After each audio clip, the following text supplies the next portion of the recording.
This story feels like it could be a movie, full of twists and turns that are hard to believe. I've been happily married for over 30 years, or so I thought. I have 3 beloved children and owned a small convenience store and gas station in Brookville. I'm not rich, but I've made a decent living.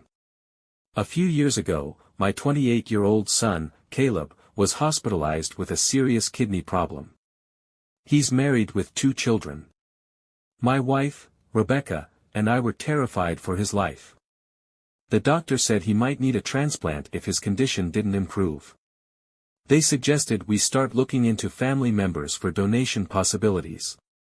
Without telling Rebecca, I got tested to see if I was a match. The results shocked me.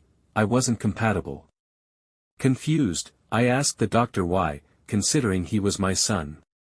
Embarrassed by my reaction, the doctor asked me to step into his office. "Mr. Callahan, the test shows you're not Caleb's biological father. We're running it again to confirm," he said. I was in shock and couldn't bring myself to tell Rebecca. My mind raced with questions about my other children, Natalie and Lauren, who were 26 and 20.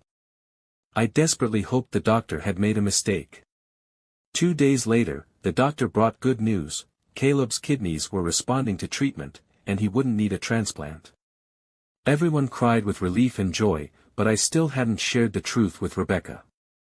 The next day, I asked Rebecca, Natalie, and Lauren for DNA samples, explaining it was to help with any future medical issues. Rebecca seemed uneasy but agreed, as did the others. I also collected samples from Natalie's children.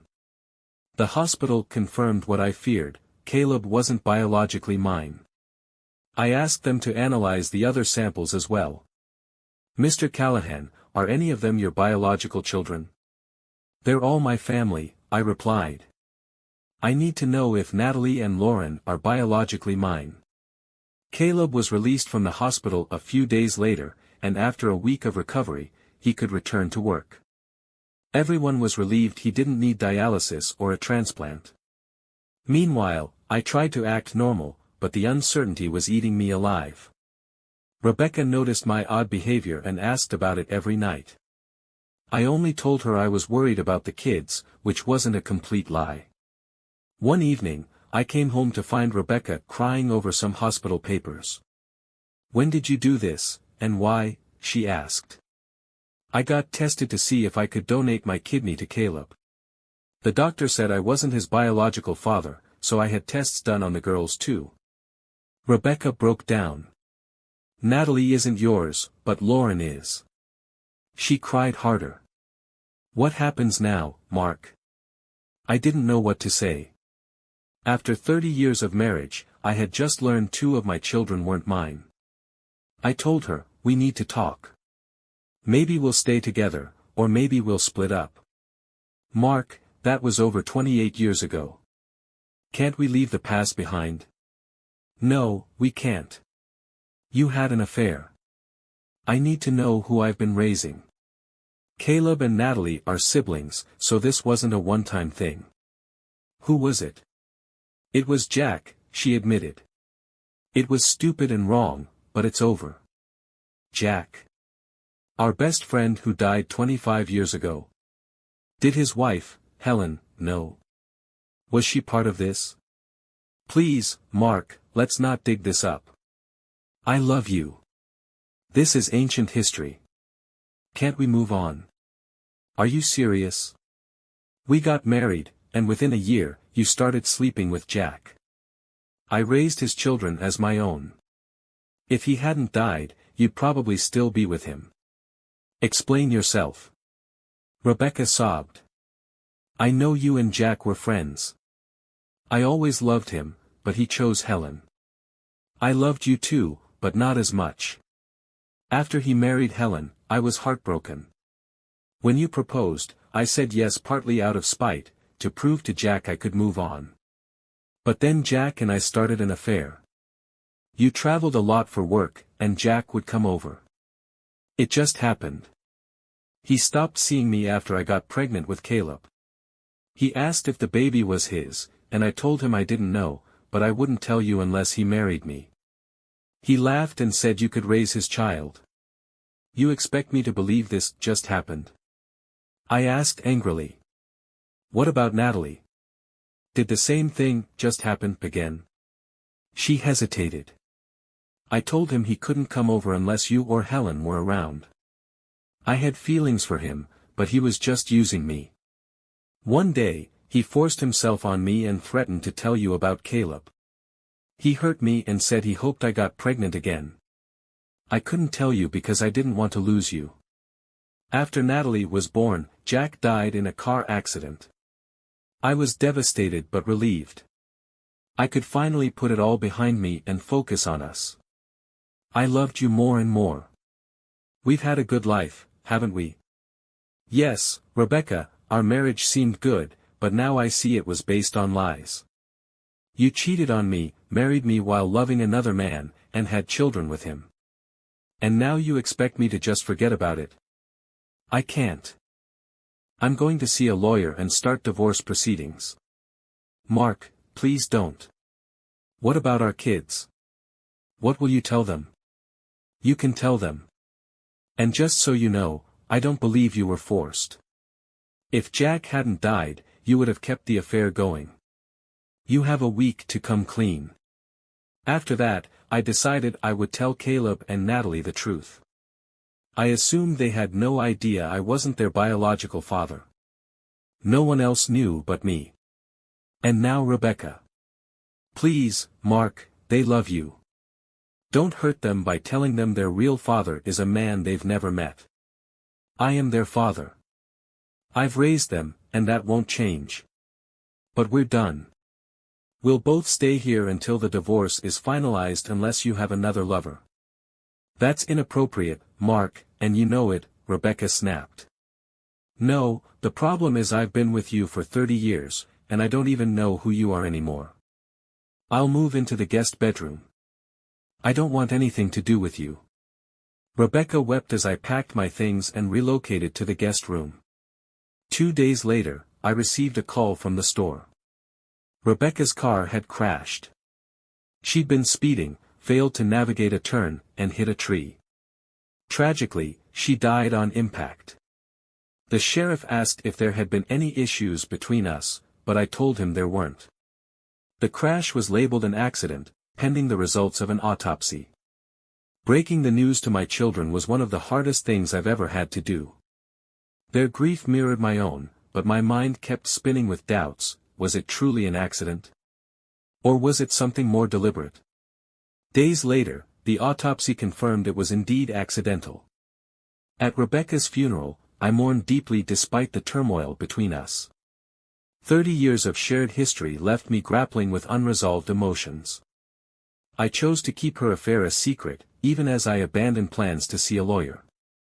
After the funeral, I asked Natalie and Lauren, along with Caleb's wife, to sort through Rebecca's belongings. I kept only a few cherished family photos. In the days that followed, I couldn't stop wondering, what if I'd handled things differently? Would Rebecca still be alive? Or had fate intervened on that fateful day to end her story in a way neither of us expected? Update: this happened 2 years ago, just before the holidays. Since then, I've adjusted to being alone again. Caleb and Natalie live about 100 miles away, and I visit them occasionally. Lauren, a senior in college, planned to spend the holidays in England with friends. She worried about me being alone, but I reassured her. I've been on my own for 2 years, I told her, and I spend most days at the service station. I'm never really alone. One day, while watching TV, I saw a commercial about donating $24 a month to help a child in a third world country. I found myself questioning where the money really went. The next day, I asked Pastor Jim at the local church if there was a Christmas campaign to help local families. Yes, Mark, we do, he said. Do you have someone in mind? No, but I'd like to help a family if you can give me a name, I replied. Jim suggested a young widow with 3 children. Her husband had been killed in a violent crime, and she'd moved to Brookville for a fresh start. Thanks, Jim. I'll stop by later to get the name. That afternoon, I picked the name Carmela Wilson from the giving tree at the church. It turned out she worked as a waitress at Joe's Diner, a place where I often grabbed lunch. I decided to visit the diner to talk to her. At Joe's, I scanned the room until I saw Carmen.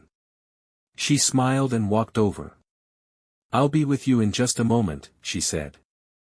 Carmen looked to be in her early 30s, with shoulder-length dark hair. She had a warm smile and carried herself with a quiet resilience. When she returned, she asked, "What can I get for you?" "Just a cup of coffee, and maybe some conversation, if you don't mind," I replied. "Coffee's no problem. Conversation? We'll see." She brought my coffee but seemed hesitant. "I'm sorry if I seem standoffish, but I get hit on a lot, and I'm not looking for that." I quickly clarified, "This isn't a flirtation. I picked your name from the church tree and wanted to offer some help for the holidays. That's all." Her expression softened, but she still seemed unsure. "Look, I don't know what you want, but I'll just get your coffee." She spoke briefly to Joe, the diner's owner, before returning. "Joe says you're okay. So, what do you mean by holiday help? The church didn't mention anything like this." "This is just something I wanted to do," I explained. "I saw a TV ad about helping children in other countries, and it got me thinking. I decided I'd rather help a local family. I want to make your holidays a little easier, if that's okay with you." Her eyes filled with tears. "Are you serious? I've been so worried about my kids this year. You know, my husband was." "I know," I said gently. "Please, Carmen, let me help. If I'm overstepping, just say the word, and I'll back off." "Why are you doing this? Don't you have family to help?" "My wife passed away 2 years ago in a car accident," I said. "My kids are grown and doing fine. The holidays can be lonely, and I just want to help someone else have a happier season." "You have a kind face, Mark," she said. "For my kid's sake, I'll say yes. But please, no tricks. We've been through a lot." "None," I promised. "Let's start by restocking your pantry and figuring out what you need." She poured me another cup of coffee, then said she needed to get back to work. We agreed to talk more after her shift. The next day, I suggested we meet for dinner. She declined, saying she needed to be with her kids, but she invited me to her home instead. "I'll bring pizza," I offered. "Is pepperoni and cheese okay?" She smiled. "That's perfect. But bring 2 pizzas. My kids can eat." "My 8-year-old can eat half a pizza himself," Carmen said with a chuckle. When I visited her home, I realized she lived in one of the housing projects in Brookville. These places often come with social services support but are plagued by issues like drugs, unreliable neighbors, and general instability. Seeing this made me even more determined to help Carmen and her children. Her 8-year-old son greeted me at the door. He was a lively, cheerful boy who asked, "What do you want?" I grinned and replied, "I'm the pizza delivery guy. Your mom invited me." His face lit up. "Mom said her friend is bringing pizza today. We don't get pizza from the store very often." As I stepped inside, 2 other children came running, their shouts of "Pizza! Pizza!" echoing through the small apartment. "Mommy, the pizza place is here," the 6-year-old yelled excitedly. Carmen emerged from another room, looking a bit flustered but having tidied up as best as she could. "Children, where are your manners? I thought I taught you better," she scolded gently. "Sorry, Mom, we were just excited," her oldest son said sheepishly. "We don't get visitors often. Can we have pizza now?" "Kids, this is Mark, a friend of mine. You can call him Uncle Mark or Mr. Mark." I interrupted. "Just call me Mark." "What's your name?" The oldest introduced himself. "My name is Mike, and I'm 8 years old." The second chimed in, "I'm Max, and I'm 6. Then the youngest stepped forward proudly. I know who I am. My name is Molly, and I'm 4, soon to be 5. I go to kindergarten, and I'm very smart. Molly's confidence and resemblance to her mom brought a smile to my face. We all sat down to eat. The furniture was old and mismatched, and the television played cartoons with a poor quality picture. As the kids ate, I turned to Carmen. What kind of help would be most useful to you? I asked. Oh, my gosh. I wasn't prepared for this, she replied, looking flustered. My kids and I are getting by, but they want things other kids have. You've seen the TV, it's barely watchable. We buy clothes secondhand, and I can't afford extras like bikes or toys that might get stolen. Anything you can do would be appreciated. I nodded. All right. I'll see what I can do. Mike, how would you like to go to the movies on Saturday? There's a new Harry Potter movie out. Mike's face lit up. Wow, that would be great. Mom, can we go? Maybe if you behave this week, Carmen said with a smile. Mark, you know this is for you too, Carmen, I added.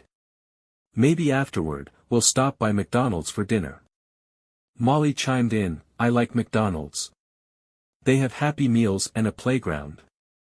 All right, Molly, I laughed. Be good for Mommy, and we'll go. The kids were overjoyed, and Carmen's smile told me she appreciated the gesture. I felt good seeing them happy. We started spending weekends taking the kids to fun places. I made a habit of eating lunch at Joe's Diner, always sitting in Carmen's section and leaving generous tips. Mark, you don't have to do that, she said one day. Just make my kids happy, that's enough. So, you don't need the money? I teased. She laughed nervously. That's not fair. Of course, I can use the money. I just feel awkward and indebted. Can I make you Thanksgiving dinner or something? I want to do something for you, too. Carmen, I do this because it makes me happy, I assured her. I like helping people who are trying to help themselves. Please don't feel like you owe me anything. Seeing your kids' smiles is enough for me, and your smile is a bonus. She blushed slightly and turned away. When my daughter Lauren came home for the weekend, I told her about Carmen and the kids. Dad, do you think this is a good idea? You don't really know her, she said skeptically. Honey, helping Carmen and seeing those kids' faces gives me a sense of purpose, I explained. I'd like you to meet her and tell me what you think. I don't know, Dad, Lauren replied. It makes me uneasy. Isn't that a rough neighborhood for a single mom and her kids? Exactly. That's why I want to help. You're grown up now and don't need me as much anymore. So, I feel I should help someone else. Lauren sighed. Fine. I'll meet them, but I'm not promising anything. I'll be honest with you. On Saturday, I invited Carmen and the kids over. It was a chilly day, but I decided to grill anyway. Carmen arrived in an old, beat-up car with her children. As she unbuckled them, Lauren muttered sarcastically, "Nice car, Dad. What would you say if she drove up in a new one?" I teased. Lauren rolled her eyes but smiled. Touché, Dad. Mike and Max ran up to me. Hey, Uncle Mark. Wow, you live here. What a big house. I introduced them to Lauren as Carmen got Molly out of the car. Mike, Max, this is my daughter Lauren, I said. Hi, boys. Nice to meet you, Lauren said warmly. Hi, I'm Mike. I'm 8, and Max is 6. That's our sister Molly. Molly walked over and grinned. I picked her up, and Lauren watched me closely. Molly's my little buddy, I said. She holds her own against her brothers, just like you used to. I laughed, and Lauren smiled despite herself.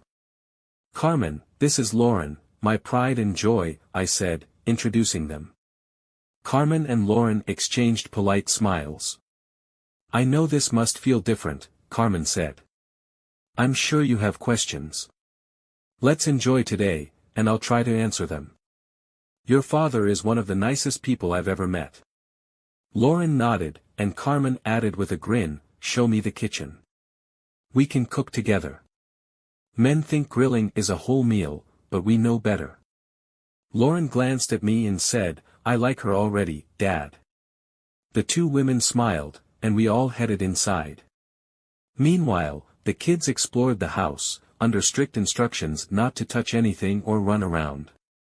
They came back excitedly, telling Carmen everything they'd seen at the store. The boys begged to watch a movie on my big screen TV. I suggested we pick out some DVDs while we were out, and they eagerly agreed. Molly, however, wanted to join. "Uncle Mark, I want to come too," she exclaimed. Before I could respond, Carmen stepped in.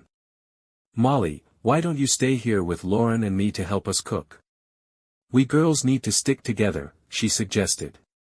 Molly pouted for a moment but then smiled brightly. "Okay, Uncle Mark, you can take the boys. I have to help the girls cook." Her serious little expression melted my heart. I promised her we'd get a special movie just for her. True to my word, I picked up The Little Mermaid. When we returned, she was thrilled and announced to everyone that they could watch it too, but only if you're quiet, she said, acting every bit the little adult. For Thanksgiving, we decided to celebrate at my house. Carmen and Lauren planned to handle most of the cooking while I kept the kids entertained. Though the pool was closed for the season, the hot tub would be available, so everyone was instructed to bring swimsuits. After Carmen and her kids left that evening, Lauren and I had a heart-to-heart. "Dad, Carmen is such a nice person," Lauren said. "She's hard-working, and after everything with her husband, I get why you want to help her. She's not making excuses and seems to genuinely care about you." "I hope she's at least a little grateful," I replied. Lauren shook her head, smiling. "Dad, she might more than like you, she might even love you." "She didn't say that, did she?" I asked, startled. "Dad, she didn't have to. Women can sense these things. I think you've fallen for her too." I hesitated. "Lauren, I'm just happy to help. This is the happiest I've felt since your mom passed away." Lauren gave me a knowing look. "I just want you to be careful, Dad. But if this makes you happy, I'm glad." Her words stayed with me. I did feel a deep connection to Carmen and her children. Brad and Natalie initially hesitated about attending Thanksgiving with Carmen and her kids but eventually agreed. They understood my connection to Carmen's family through the Church Tree Initiative and respected my involvement. Over the next few weeks, Carmen took the lead in planning Thanksgiving, often coordinating with Lauren. It became a routine for Lauren to come home on Fridays, and I spent more time at Joe's Diner, often dropping by Carmen's apartment with treats for the kids. Carmen playfully accused me of spoiling them. Sometimes, watching Carmen interact with customers at the diner, especially men who flirted with her, made me uneasy. I reminded myself I had no right to jealousy. Thanksgiving morning. Carmen and her kids arrived early. Carmen looked beautiful in a simple outfit, and the kids were bubbling with excitement. Lauren and Carmen quickly busied themselves in the kitchen, while Molly darted between them, trying to help. Lauren mentioned she'd invited her boyfriend Ross, a paramedic still in college, to join us. They planned to travel to England together for a hospital project over the holidays, leaving just before Christmas and returning in January. Brad, his wife Gail, and my grandkids arrived shortly after. The kids immediately asked about the hot tub, and I introduced them to Carmen's children. They hit it off right away. Lauren introduced Brad and Gail to Carmen, referring to her as a good friend, which pleased me. Brad seemed intrigued, while Gail warmly offered to help in the kitchen. Janice and Rob arrived next with their children. The kids headed to the basement to play, leaving the adults to chat. The women were busy cooking, so the men stuck to small talk and stayed out of their way. Brad and Rob grew curious about Carmen.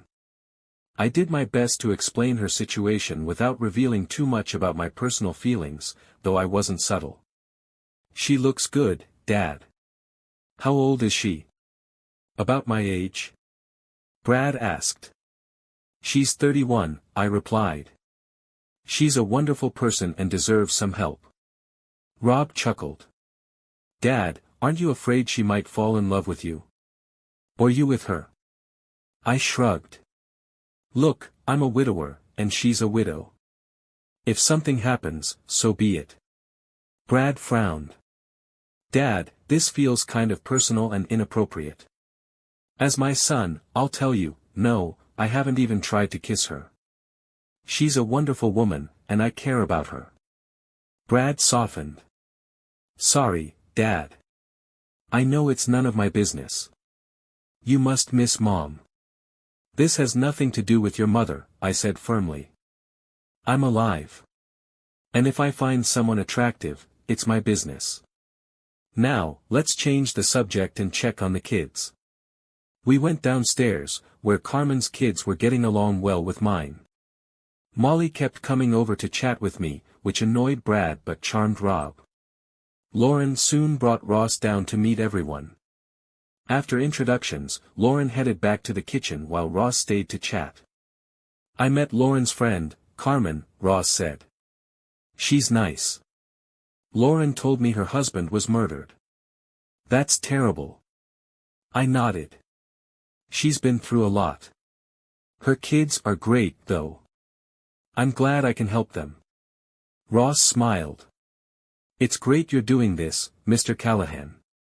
Not everyone would." "Thanks, Ross.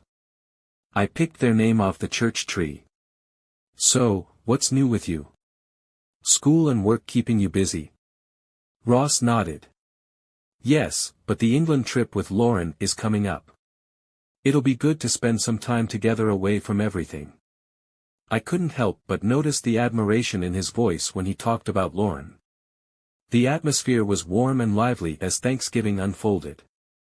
Carmen and her kids fit seamlessly into the group, and for the first time in a long while, my house felt full of life.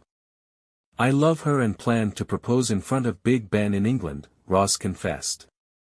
"Mr. Callahan, do I have your permission?" "Ross, you don't need my permission," I replied.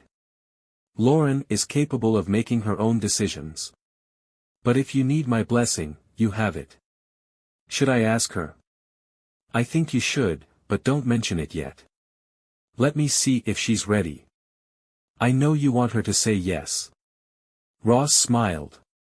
"Our lips are sealed, Mr. Callahan." "Thank you. Good luck, Ross." The afternoon went wonderfully. Dinner was delicious, and everyone enjoyed themselves.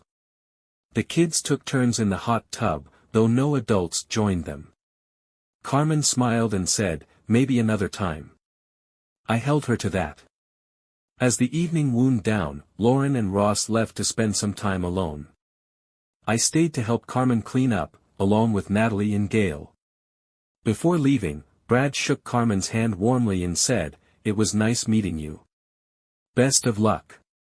As Natalie helped me clear the table, she pulled me aside. "Dad, Carmen is great, but she's too young for you." "I'm helping her, Natalie," I said. "Dad, she loves you." We asked her if she was seeing anyone, and she said she had a boyfriend. "Dad, you're that boyfriend. She wouldn't have come today if you weren't.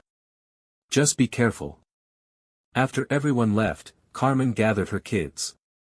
"I had a great time," she said, smiling. "I really like your family."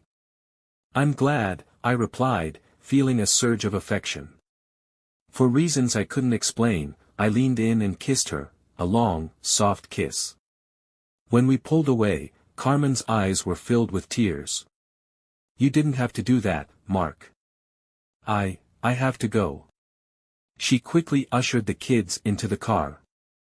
As she rolled down the window, I apologized. "I'm sorry. I stepped out of line. Please forgive me." The problem is, Mark, she said, her voice trembling, I've wanted you to do that for so long. She drove off before I could respond. I didn't hear from Carmen for several days. Worried I had ruined everything, I avoided contacting her. On Monday, I went to Joe's diner, but she wasn't there. Joe mentioned she had taken Molly to daycare and would be back later. I planned to return at lunchtime, but a work shift came up. That evening, my phone rang. It was Carmen. Hi, Carmen. Is everything okay? Her voice broke. Mark, I'm so sorry to bother you. Our apartment was broken into. They took everything, even the old TV. All we have left are our clothes. I don't know what to do, she cried. That's terrible, I said. Carmen, pack your clothes and the kids' things. I'll be there in 15 minutes. Everything will be fine, I promise. Mark, I didn't know who else to call. It's okay, Carmen. I'm glad you called. When I arrived, Carmen and the kids were waiting. Molly was crying, clutching her stuffed animal. I knelt down to reassure her. It's okay, Molly. You're safe now, I said gently. I turned to Carmen. You're coming home with me. Pack your car, and take mine with the kids. I'll drive yours. Mark, I thought you were taking us to a motel, she said, surprised. No, you'll stay at my house. Let's go. She didn't argue. While the police officer helped me start Carmen's car, I explained they'd be staying with me. He agreed it was unlikely the stolen items would be recovered. When I arrived home, Carmen and the kids were waiting on the porch. The doors open. Why didn't you go in? I asked. You weren't here, and we didn't want to just walk in, Carmen replied. Come on in, I said. Boys, help me with the bags. Mike and Max, your room is the one with the bunk beds. Put your mom's and Molly's things in the front bedroom. If you're unsure, leave it in the living room. Turning to Carmen, I said, we need to talk. Molly, always eager, piped up, I'll help the boys organize. Carmen pulled me aside. Mark, we can't live here. What will your kids think? You need help right now. Let's try this for a few days. You and Molly can share the front bedroom. The boys will be comfortable upstairs. But the boys have school, and Molly has kindergarten. I have work, she protested. This won't interfere. You might need to leave a little earlier, but I'll help with school runs. Call their schools and explain the situation. Give them my name for drop-offs and pickups. It'll work out, I promise. Her voice softened. Mark, I care about you. I like you, a lot. Your kids know that, and I need you to know that. Carmen, I'm not sorry I kissed you, I said firmly. You're important to me, and I'll do whatever I can to help you. Upstairs, I checked the boys' room to ensure the drawers were empty. Carmen helped the boys unpack while Molly and I worked on her dresser. When dinner was ready, simple hot dogs and macaroni and cheese, Carmen asked about house rules. Until we settle everything, I said, ask permission for anything. No one goes into my room or office without asking, and the pool is off limits. You can use the hot tub with permission, and the kids are responsible for keeping their rooms tidy. Carmen chuckled. You know the boys aren't the tittiest, but we'll try. Looking at the kids, I said, this is your home now.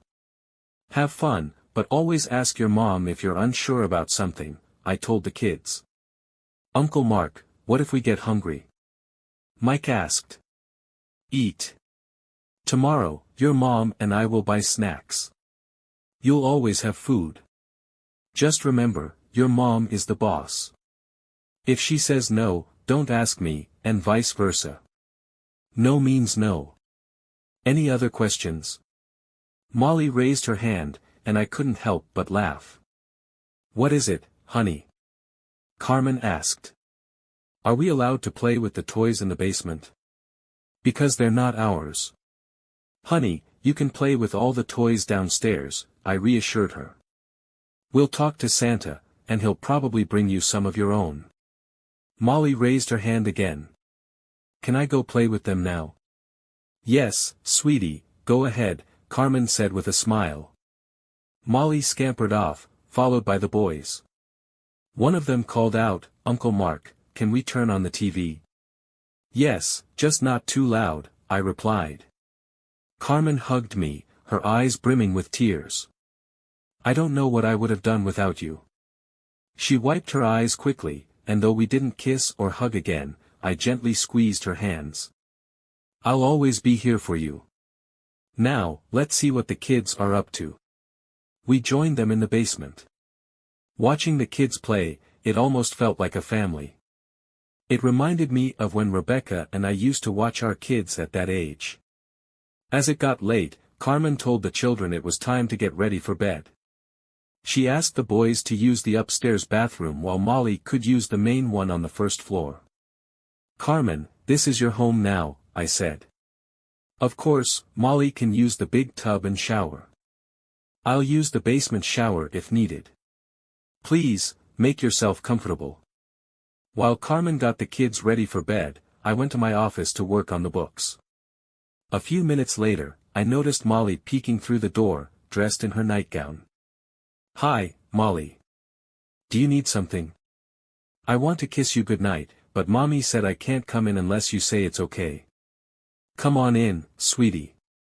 She climbed onto my lap, wrapping her arms around my neck and planting a kiss on my cheek. Good night, Uncle Mark, she said sweetly. Good night, sweetheart. Where's Mommy? Upstairs arguing with Mikey and Max, she said with a mischievous grin. Let's go help, I said, chuckling. We headed upstairs, where Carmen was in the middle of settling an argument. But Mom, Mark whined, Mike always gets his way because he's older. I just asked for the top bunk, and he said he gets to choose because he's older. Carmen turned to Mike. Is that what you said, Mike? Yeah, but I'm older, so I should get to choose, he said defensively. Mike, you're 2 years older. So you should be 2 years smarter. Is it really worth arguing over which bed you sleep in? Why not share the top bunk and take turns? Mike looked at Mark and sighed. Okay, Mark, you can have the top bunk this month, and I'll take it next month. We'll swap every month. Deal? Yeah. Thanks, Mike, Mark said, climbing into the top bunk with a satisfied grin. You feel good inside, don't you, Mike?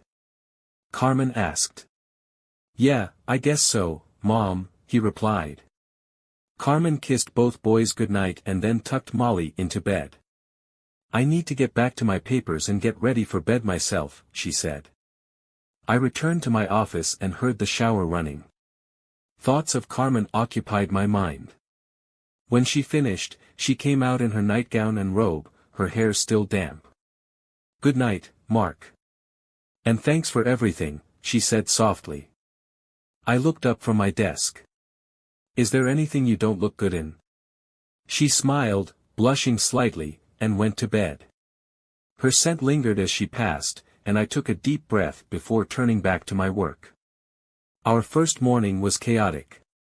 Carmen asked me to call Joe and let him know she might be late while she updated the kids' schools and Molly's daycare with the new address. When I called Joe, he was concerned. Mark, are you serious about Carmen? She's been through a lot. I don't want her to get hurt. Joe, I promise I'll never hurt her or her kids. I just want to help, I assured him. That evening, we returned to Carmen's old apartment to collect her belongings. It wasn't much, but we packed up what we could. Carmen handed in her keys and explained the move to the office manager, citing the break-in. Mike and Mark rode with me in the truck while Carmen and Molly followed in her car.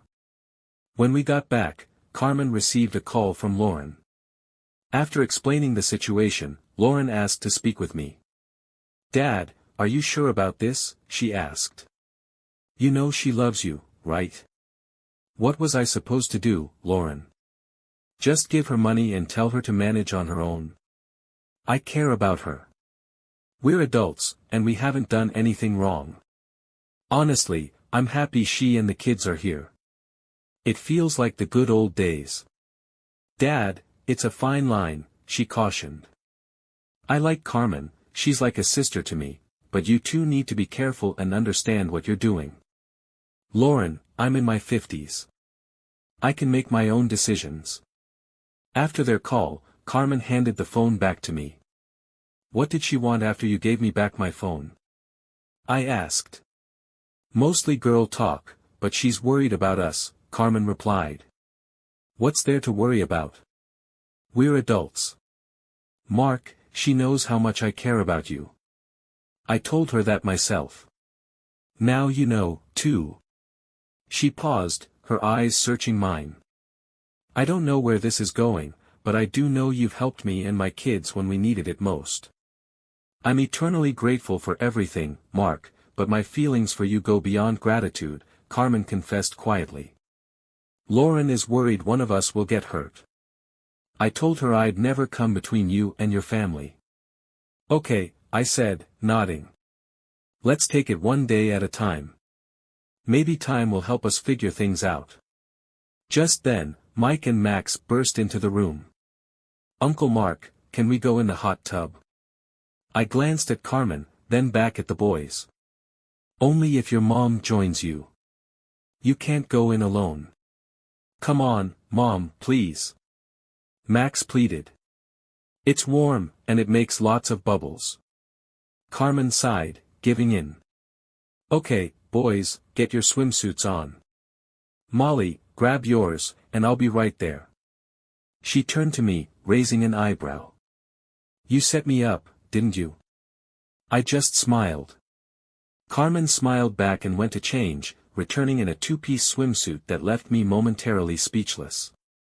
Happy now? She asked, grinning as she walked past me. Absolutely, I said with a smirk. I'd bet you look stunning even without. Creep, she interrupted, laughing as she headed for the hot tub. The kids were already splashing around by the time Carmen slid into the warm water. I couldn't help but think how radiant she looked, completely at ease with her kids. After a few minutes, I handed her a drink. This feels amazing, she said with a smile. My body really needed this. Thanks, Uncle Mark. This is so cool. Mike called out, watching the bubbles with wide eyes. I nodded at him and then excused myself to finish my paperwork. Later, I heard everyone getting ready for bed. Sure enough, Molly peeked into my office, her smile bright and full of mischief. Come in, sweetie, I said, unable to resist. She climbed onto my lap, kissed me on the cheek, and hugged me tightly. Good night, Uncle Mark. See you in the morning. The next day at work, Carmen called to say her car wouldn't start, again. Frustrated, I took the tow truck to the diner to pick her up. When I arrived, two men were trying to help her with the battery, clearly hitting on her. No thanks, she told them politely. My friend is on his way. When I pulled up, they quickly backed off. Thanks, but I'll take it from here, I said firmly, making them nervous enough to leave. Once Carmen was in the truck, she straightened her dress, showing a lot of leg in the process. Thanks for coming, Mark, she said. I told you I'd always be here for you, I replied. Are you upset they offered to help me?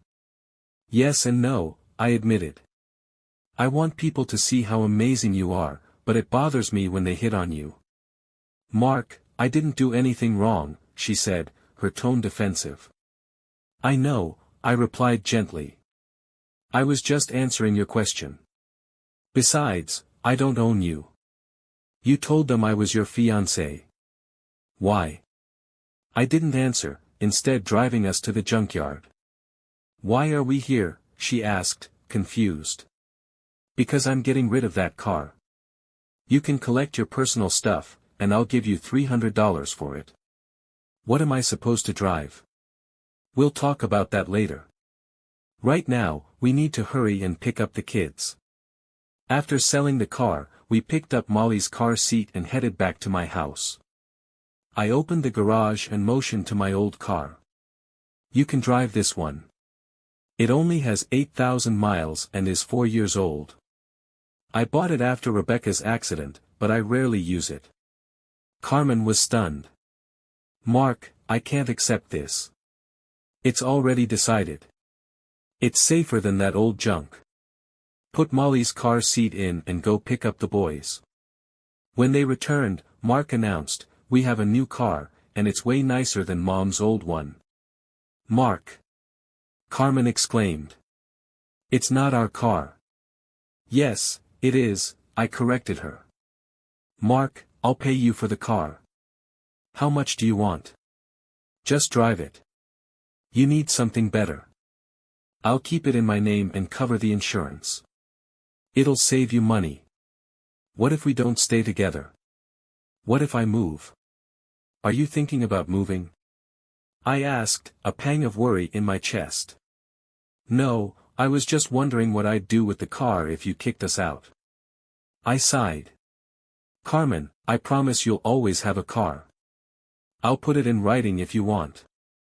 I just want you to be safe, and here with me. Her response was a kiss that left me speechless. Molly, ever observant, grinned. Mom just kissed Uncle Mark. It was a thank you kiss, Carmen explained. No, it's your mom's car now, I added with a grin. Carmen kissed me again, then turned to the kids. Okay, everyone, time to get ready for dinner. Should I cook, or should we take the new car to McDonald's? McDonald's, the kids shouted in unison. Update. On Friday, while Carmen was at work, Brad, Natalie, and Lauren came to the store to see me. Dad, we need to talk, Brad began. Can we go to your house for a bit? Sure, I said, sensing what was coming. Head over. I'll be there in a few minutes. When I got home, they were all seated in the living room. Dad, this is about Carmen and her kids, Brad said. Seriously, Brad? You drove 2 hours for this? I asked. What did Carmen do to make you dislike her so much? It's not that we dislike her, Natalie said. One day, you're helping her. The next, she's living here with her kids. And now your car is gone too. Did you give it to her? As my kids, I'll explain, I said, trying to stay calm. But I'm disappointed in all of you. Dad, I think Carmen is using you, Brad said bluntly. You're lonely, and she meets your needs. You've fallen in love, and now her kids are taken care of. That's crap, Brad. Lauren interjected. I know Carmen better than you. Lauren was the first to speak. She loves Dad, and he loves her. I'm here to support them. Brad looked at her skeptically, then back at me. Brad, I said firmly, if you weren't my son, I'd knock you out of that chair. What should I have done when Carmen needed help? Give her money and walk away? Ignore her?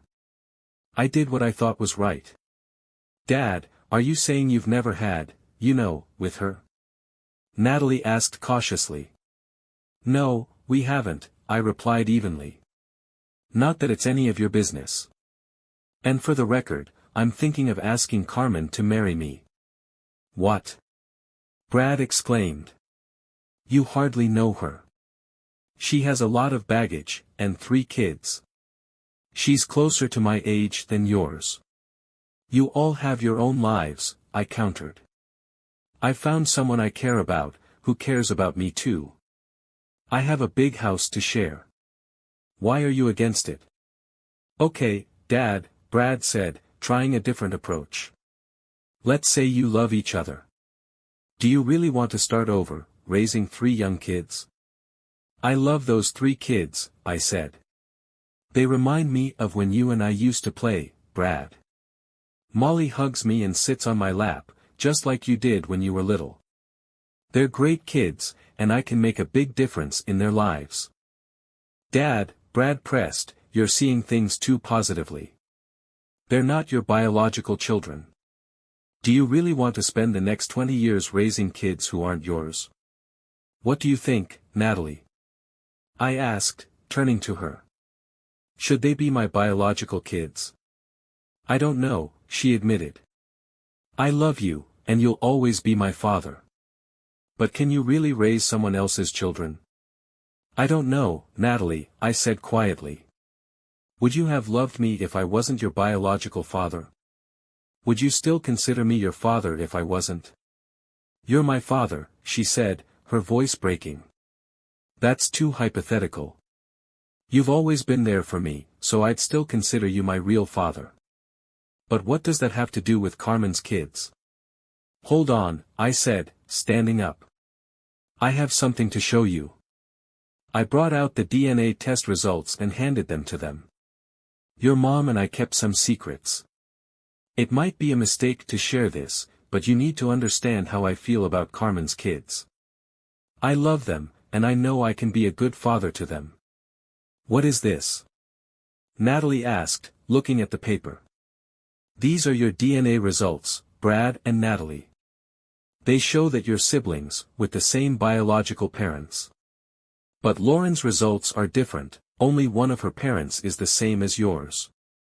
Lauren's face crumpled, and tears welled up. Are you saying you're not my biological father? No, Lauren, I said gently. I'm not Brad's or Natalie's biological father. The room went silent, the shock palpable. What? Brad finally said. You've always been my father. Natalie cried. You are my father, Lauren added.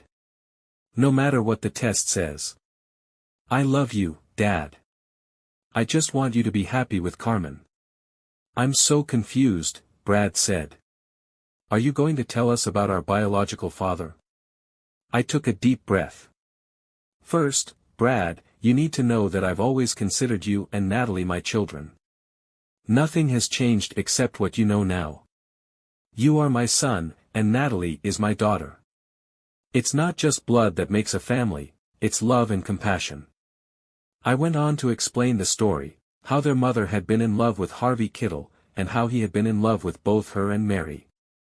Harvey had gotten Mary pregnant and married her, while I had married their mother. When your mom got pregnant with you, Brad, and then Natalie, I thought they were mine, I said. But after Harvey's death, your mom confessed the truth. I was devastated, but I loved you both too much to leave. We decided to stay together, and when Lauren was born, I knew she was mine. Dad, why did you take the kidney test for me if you knew you weren't my biological father? Brad asked. I hoped and prayed I was a match for you, Brad, I said simply. You're my son, and I would have given you my kidney in a heartbeat. By the end of the conversation, the tension had eased. Natalie hugged me tightly, saying, You'll always be my father. Lauren followed suit, wiping her tears. Brad looked thoughtful. I'm sorry, Dad. I think I've been too focused on my own concerns instead of yours and Carmen's. Brad, I said, many people in situations like this worry about inheritance. Is that what's on your mind? No, Dad, Brad said, his voice breaking. I just want you to be okay. Good, I said. Because you three will always be in my will. Each of you will get a fair share. But I'm disappointed you haven't shown more compassion for Carmen and her children. Just then, Carmen's car pulled into the driveway. Well, it looks like we're all going out to dinner, I said, standing up. Unless you want to tell Carmen why you're really here. Carmen walked in, looking surprised. Hi, everyone. What brings you all here? Lauren thought quickly. It's my last day off before heading back, so we decided to go out to dinner together. Great. Carmen said, smiling. Give me a minute to change out of my waitress uniform, Carmen said. Kids, talk to Lauren, Natalie, and Brad while I get dressed. Molly immediately hugged Brad. Hi, Brad, I like you, she said with her usual charm. Brad glanced at me, his expression softening, as if finally understanding what I'd meant about these kids being special. Mike turned to Natalie. Did you bring your kids so we can play? We're learning to share our toys better. No, they're at home, Natalie replied. Maybe you can visit after Christmas. Can I, Uncle Mark? I've never been to their house, Mike asked eagerly. We'll see, Mike, I said. It's still a couple of weeks away. Lauren crouched to chat with Max. So, what's new? Max beamed. We got a new car, and Mom kissed Uncle Mark. All eyes turned to me, and I started to speak, but Carmen saved the moment by returning, dressed in a casual but elegant outfit. Yes, Max, I kissed him twice for letting us use the car, she said with a smile. And we're using it now to go to dinner. Come on, kids, she added, clapping her hands. Back in the car. Uncle Mark will drive, so everyone sit in the back. After dinner, Brad pulled me aside. I'm sorry, Dad, he said. I shouldn't have questioned you. It's okay to wonder, Brad. It's just how you went about it. If my actions bother you, let's talk it through until we understand each other, I replied. He smiled when I used the words father and son. Later, I had a quiet conversation with Natalie as well. I wanted my kids to know I would always be there for them, no matter what. While I wasn't sure if sharing the DNA results had been the right move, it was done, and I hoped it had brought us closer. Lauren asked me to babysit so she could go shopping with Carmen. I agreed, giving them a list and some money, asking them to store the items for me. I wanted to buy the kids bicycles since they could now ride safely in the neighborhood. When I asked Carmen if she needed money for shopping, she shook her head. No, I'm just buying gifts for you and the kids for Christmas. I got $300 when I sold my old car. Her pride touched me. She wanted to give her kids nice things without spoiling them, which wasn't easy. I borrowed Carmen's car to take the kids shopping, and she laughed. Just be careful, and don't eat in it. I only got it a few days ago. We visited Santa and took pictures before heading to the shops. We're shopping for Mom for Christmas, I told the kids, handing each of them $20.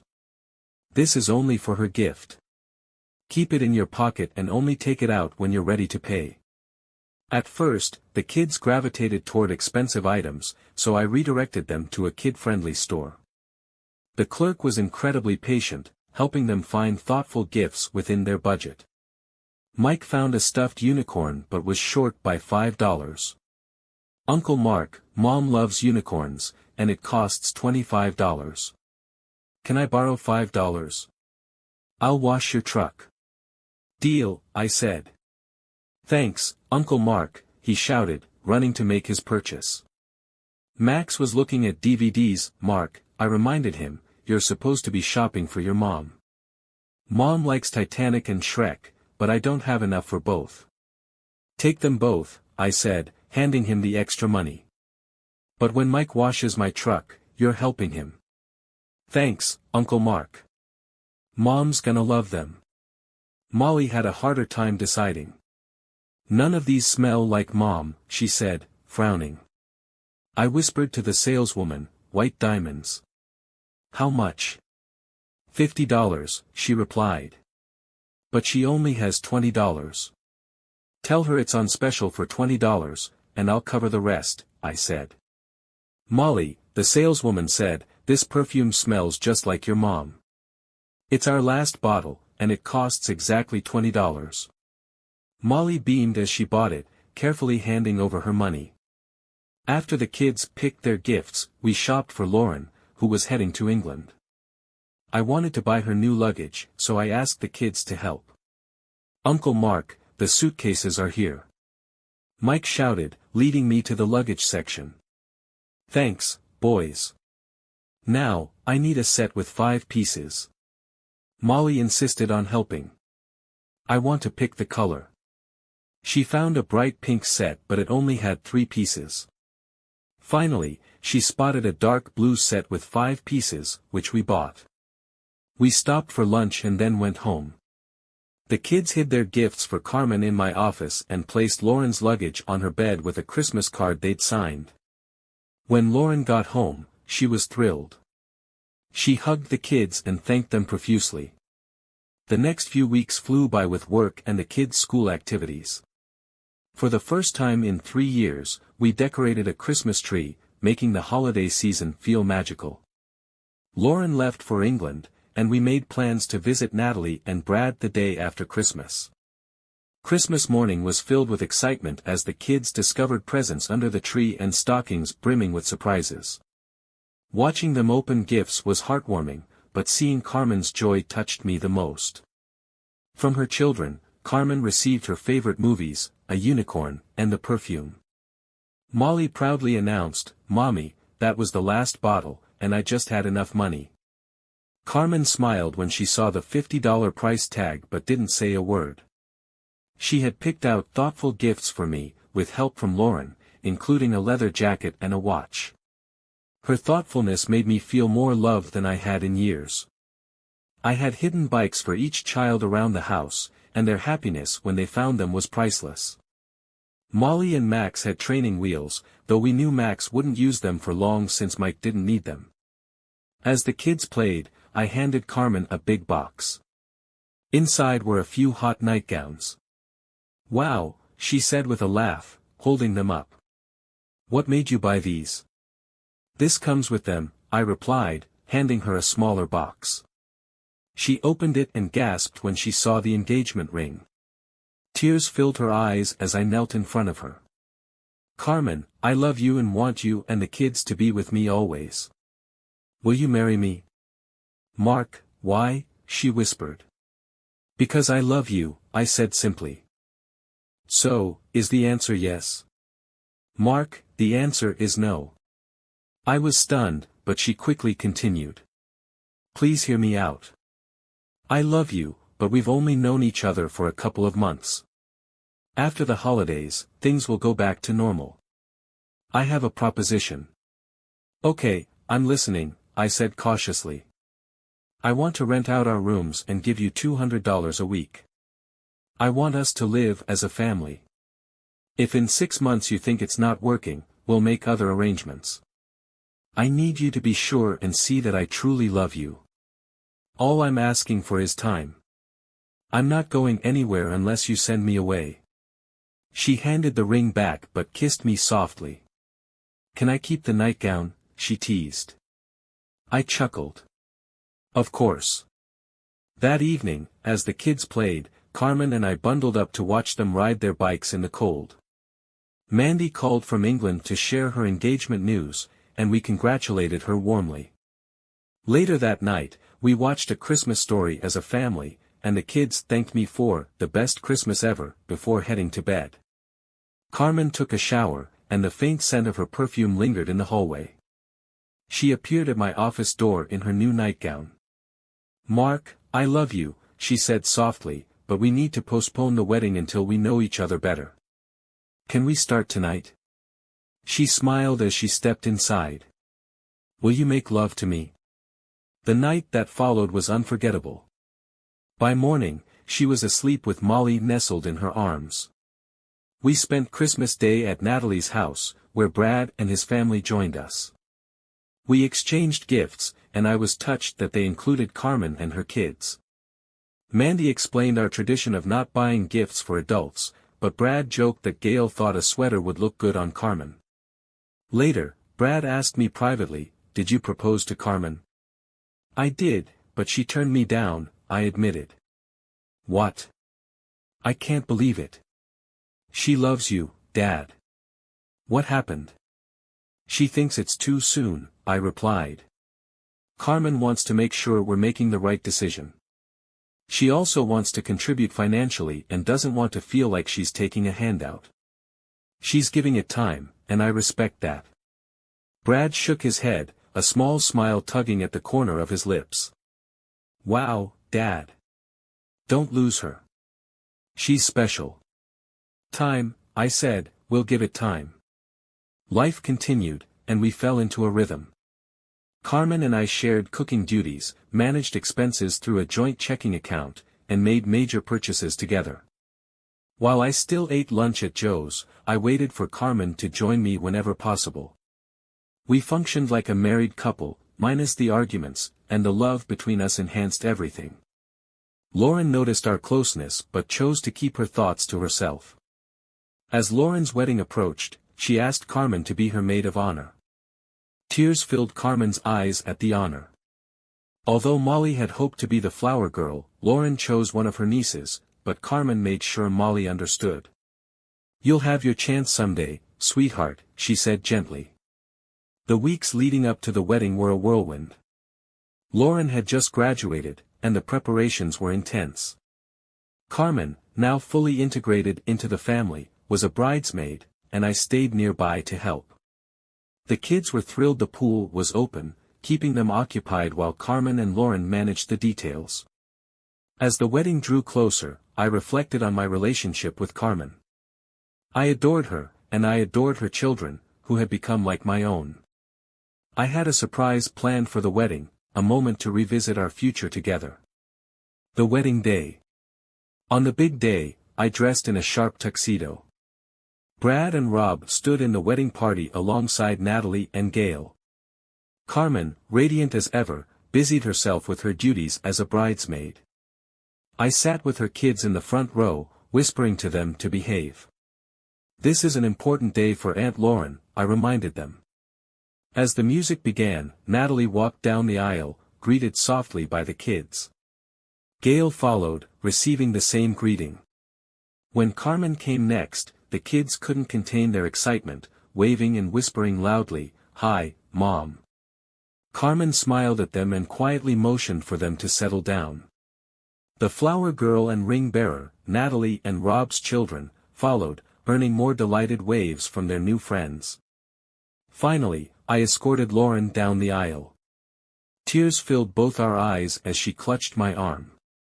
"Wow, Aunt Lauren looks like a princess," Molly exclaimed, drawing chuckles from the guests and a beaming smile from Lauren. After placing Lauren's hand in Ross's, I took my seat. Looking around at my family, I felt a surge of gratitude. There were my children, Natalie, Brad, and Lauren, joined by my daughter-in-law Gail, my beloved Carmen, and my soon-to-be son-in-law Ross. Carmen's kids completed the picture, their wide eyes taking in the magic of the day. The ceremony was beautiful, filled with love and laughter. During the reception, I caught Carmen's hand as she passed by. "You look stunning," I whispered. "And you look dashing," she replied, her eyes sparkling. After the toasts, I took the microphone. "I'd like to say a few words," I began, silencing the room. "Lauren, Ross, your love and commitment inspire all of us. As we celebrate your new beginning, I want to acknowledge how blessed I feel to have all of you in my life." I turned to Carmen, who looked at me curiously. "Carmen, these last months have been the happiest of my life. You and the kids have brought light back into my world. I know we decided to wait, but I want you to know this, my love for you is as strong as ever, and when you're ready, I'll be here, waiting." The room erupted in applause, and Carmen's eyes glistened with tears. She hugged me tightly. "Mark," she whispered, "I love you." The rest of the evening was filled with dancing, laughter, and promises for the future. I felt more certain than ever that Carmen and I were building something beautiful, something worth waiting for. At the reception, Carmen joined me for the first dance. I held her close, leaning in to whisper, "I love you, Carmen." "I love you too, Mark," she said softly. "Are you serious? Do you really want this?" I asked, searching her eyes. "Mark, I mean it deeply," she replied. And then, in front of everyone, she kissed me, our first public display of affection. The crowd cheered, and I knew this moment would be etched in my heart forever. Later in the evening, it was time for Mandy to toss her bouquet. Brad nudged Carmen. "You should join in, you're still single," he teased. Reluctantly, Carmen stepped into the group of women, but Mandy had other plans. She tossed the bouquet directly to Carmen, who caught it with a mix of surprise and laughter. Next came the garter toss. When it landed in Ross's hands, he grinned mischievously and handed it to me. "This belongs to my father-in-law," Ross said, his voice ringing out. Everyone turned to watch, including Carmen, who looked both curious and amused. I approached her, and she sat down, her cheeks flushed. On one knee, I slid the garter up her leg. When I reached her hip, I paused and pulled a small box from my pocket. Still on one knee, I looked up at her. "Carmen," I began, "after another 6 months surrounded by this family, our family, I propose to you again. Will you marry me?" The room fell silent, all eyes on us. Carmen looked stunned, her hands covering her mouth. Then, from the crowd, Molly stepped forward. "Say yes, Mommy," she urged, her big eyes filled with hope. Tears streamed down Carmen's face. "Mark, I love you wholeheartedly. I'll do anything to make you happy. Yes, I'll marry you." Cheers erupted, filling the hall with joy. Mandy rushed forward, embracing Carmen, and both women cried happy tears. There likely wasn't a dry eye in the place, including mine, as I stood and kissed my bride-to-be. Now happily wed, Carmen left her job at Joe's Diner to help me run the gas station and convenience store. Her warmth and friendliness quickly made her a favorite among our customers. The workplace began to feel more family-oriented, something I hadn't realized was missing. We've even started considering adoption, a decision we've promised to make together when the time feels right. Molly already calls me Daddy, and the boys often alternate between Daddy and Uncle Mark, sometimes, I suspect, just to confuse their friends. As I reflect on life, I can't help but wonder how things might have turned out differently. What if Harvey Kittle's secret had never come to light? Or if Rebecca's accident hadn't happened? These thoughts linger, but I know dwelling on the past won't change the present. Life is fragile, and early mistakes can echo for years, but they've also shaped the family I have now. Snuggled on the couch with Carmen, we watch our kids playing on the floor. Molly rests her head on my lap, her eyes heavy with sleep. Titanic plays on the TV, a gift from Max, and for the first time in years, I feel complete. Our new family is a beautiful, unexpected blessing, and I wouldn't trade it for anything in the world.